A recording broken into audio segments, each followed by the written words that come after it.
Hey, what's going on, guys? I'm the Mystical Green Beanie, and uh, Iron Man is a character that's been on my mind a lot lately, and I think I'll just cut to the chase on this one. Tony Stark, Iron Man, is the definition of a D-list A-lister.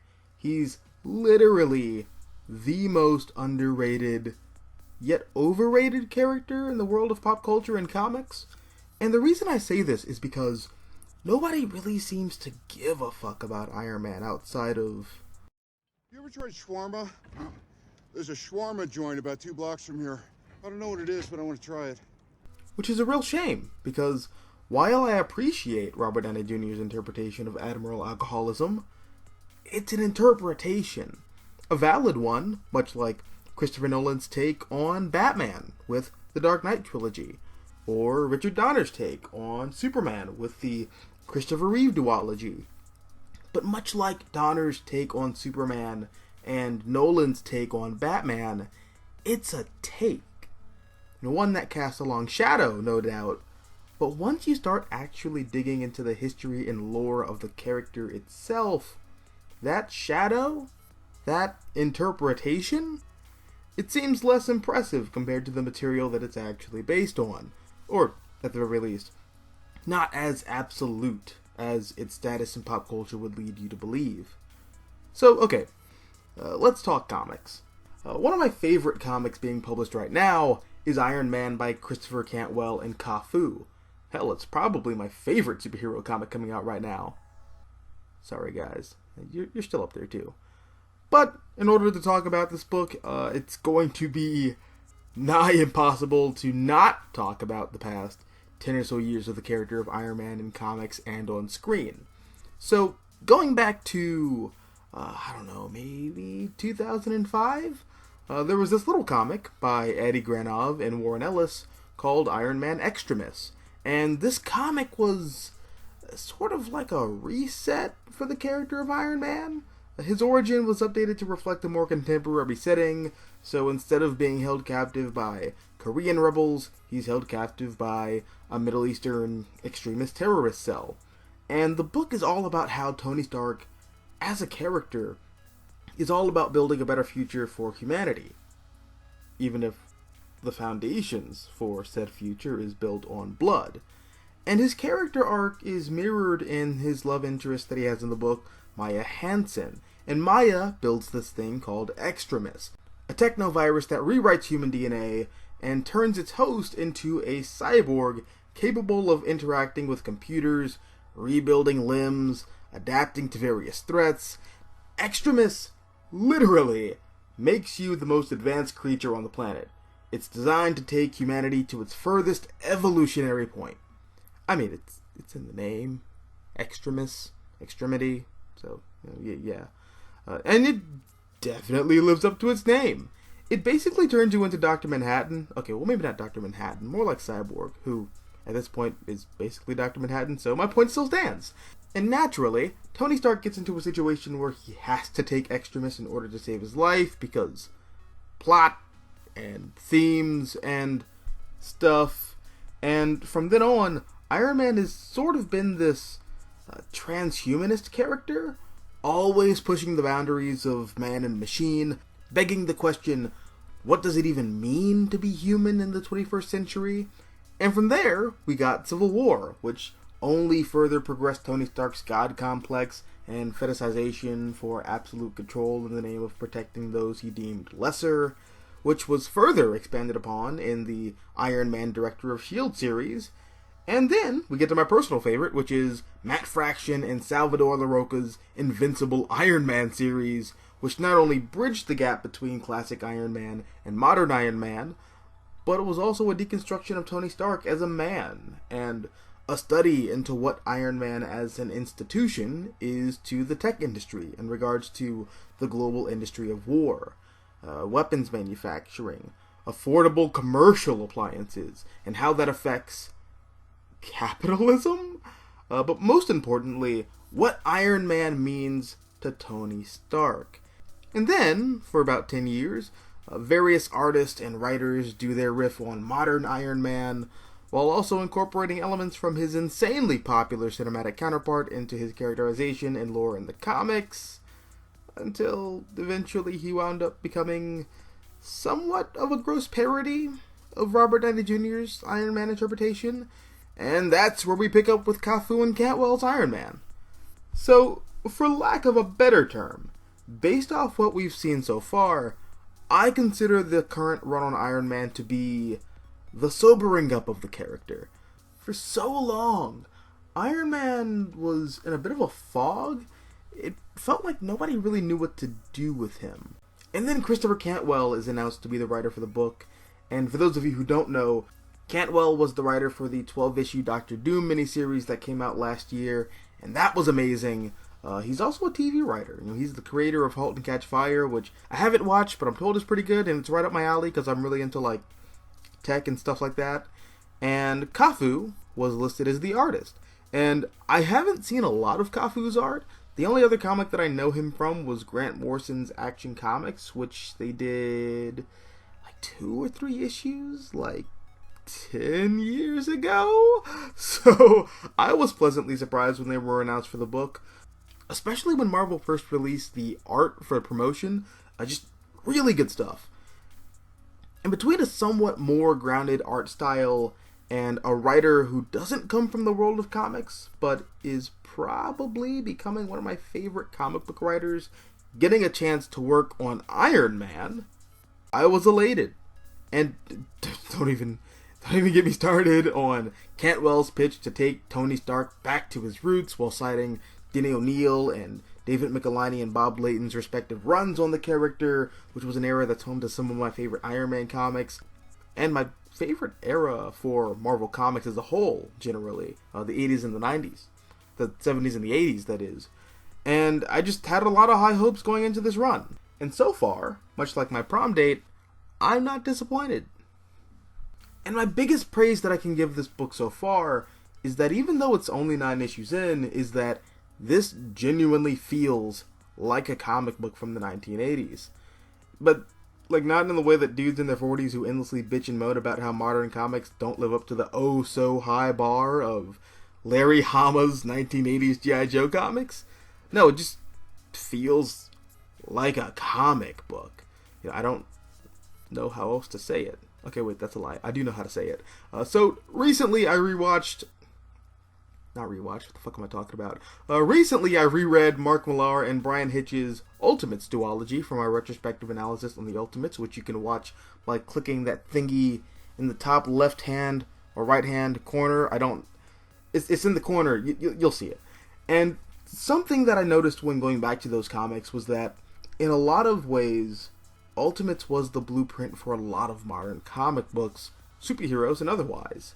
It set this precedent that comics had to be cinematic, but recently, I'm seeing a lot of comics sort of reject that notion, and I'm glad that this book is among those. This feels like a comic book. It's paced like a comic book. Cantwell and Cafu take full advantage of the medium and do things here that you can only do in a comic book, and through that, it's also taking full advantage of Iron Man's almost 60-year history. So, this book starts off with Tony completely stripping himself of anything and everything that we know him for in a modern context. His house in Malibu? Gone. He moves into a brownstone in Manhattan. His armor's gone. He builds a new one that's far less advanced than most of the armors that he's had in recent years. It's more like a redux of the Model 4, the classic red and gold. His relationships shuffled aside. He's literally starting from ground zero. But not really, because he's Tony Stark. He's a billionaire. The fact that he's one of the wealthiest men in the Marvel Universe awards him the privilege to make such a drastic life change. And something that I think is really interesting is that Tony's reasoning for wanting to make all of these drastic changes in his life is because he's reflecting on the past 15 or so years of Iron Man comics, and he's aware of his god complex. He's aware of his hubris. But he's also aware of the fact that everybody else in the world is aware of that. So he takes all these steps in trying to rebuild himself as, this man of the people. But it doesn't work, because he's still disconnected from the rest of the world by default of being a superhero who is also a genius billionaire. And he knows this. He's aware of this. And as hard as he tries to defy that side of him, he's also doing it because he's afraid of what people will think of him. He's doing it because he wants people to see him as one of the guys, and not some god among men. Or scarier, a man who thinks that he's a god among men. And this mindset leads him to making a series of toxic, sadomasochistic, suicidal choices. He intentionally gets himself beat up by the absorbing man. He nearly kills himself trying to rescue his employees from a death trap laid out by Korvac, who I thought was a superhero, but maybe not, I guess. He even has this whole monologue where he basically tells Patsy Walker Hellcat that he wants to die. Yeah, he wants to die a hero. He wants to die, and for the world to remember him not as the douchey Civil War era onward Iron Man. He wants people to remember him as the fun-loving, high-flying 1970s Iron Man. He wants to be martyred and have a legacy of being a good old-fashioned superhero. Which, okay, sure, that's progress. That's still textbook narcissism. So now his god complex has just evolved into a martyr complex. And then there's the whole thing with Korvac, and I think Korvac is the perfect antagonist for this book, or at the very least, as Korvac is being portrayed in the story. And I'll keep it $1.50 with you guys. I don't know shit about Michael Korvac. What little I know about him comes from what I've read in the Abnett Lanning Guardians of the Galaxy series, and that one episode of Avengers Earth's Mightiest Heroes that he's in. That's it. But Christopher Cantwell does a pretty good job of dishing out some of the lore behind Korvac with the context of the old Avengers comics under, I think, Roy Thomas and Gil Kane? I think. You're just going to have to forgive me on that one. I'm not a big Avengers reader. But CAFU does a pretty good job of recreating the issue where the Avengers commandeer an MTA New York City transit bus full of people, and they kick everybody off, and they drive to Korvac's house, and they're on the dude's lawn, and they're ready to start some shit. Yeah, at the very least, I've read that issue, but only because Cantwell and Cafu call back to it. And while I'm at it, that's another cool thing about this book. Reading it makes me want to go back and read back issues of stuff that I haven't read, because it informs a lot of what's in this run so much. But not in, an obnoxious way. Just, I'm interested in reading some of that older material because it's informing a lot of what I like about this comic. And I think that's really cool, and I like when comics do that. But yeah, I really like how Korvac is this dark mirror for Tony Stark. And, it's all superhero comics. Everybody's a dark mirror for somebody else. Be that as it may. I think it's interesting how Tony Stark is at this point in his life where he's reinventing himself, and he's trying to tiptoe around his flaws, with the biggest one being his god complex, whereas Michael Korvac has completely embraced the notion that he is a god made in the image of man, set upon the world to save it, and he's augmented himself to be the most advanced version of himself, whereas Tony has gone out of his way to make himself more analog.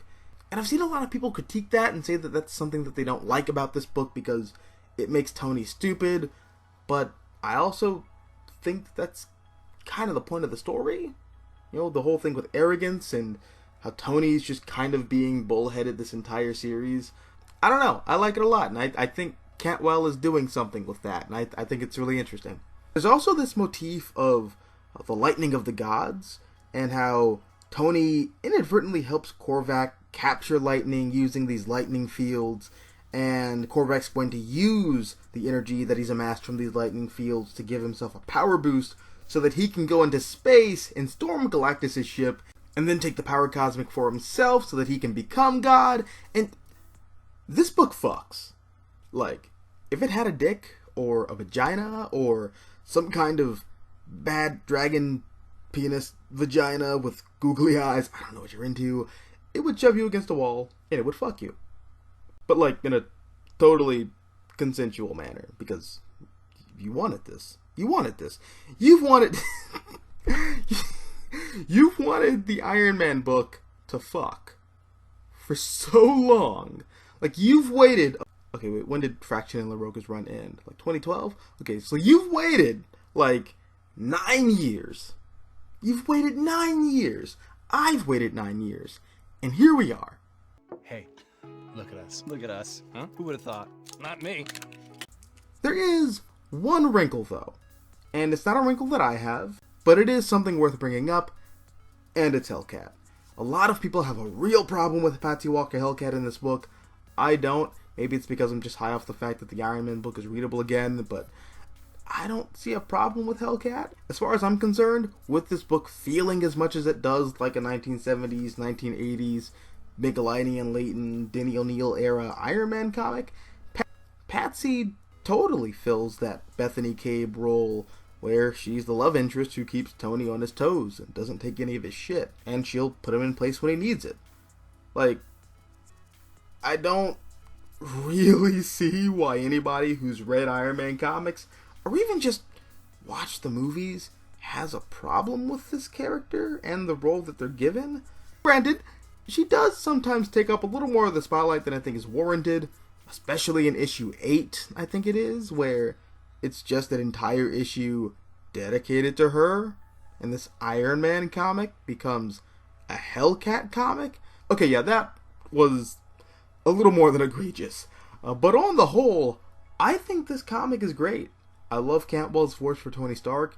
It's the most Tony has felt like Tony in a long time. I love some of the more obscure comic book pulls, like the Unicorn and the Controller are front and center, and they're really cool. I love the way CAFU brings these characters to life, but doesn't feel the need to fix their designs. Not that I'm against modernizing character designs. In fact, I'm actually a huge fan of when that's done in comics.